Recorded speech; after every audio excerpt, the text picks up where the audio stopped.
Hello, my name is Geraldine Vargas. In the presentation about the topic present perfect is true with information about myself. Okay, next. I am Geraldine Vargas Gomez. I am 23 years old. I have studied technology in environmental sanitation since 2019. I have lived in Swatchan since I was a child. I have been in this beautiful city for 12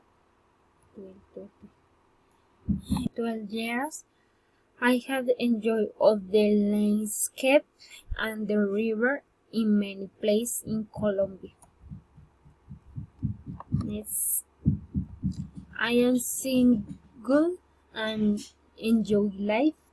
I love nature.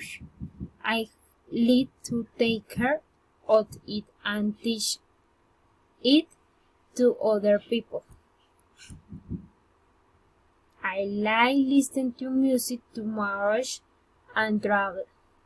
I had good experiences traveling. I had traveled to Santa Marta, Guajira, and Medellin. These three places have impacted to me positively. Okay, bye. Thank you.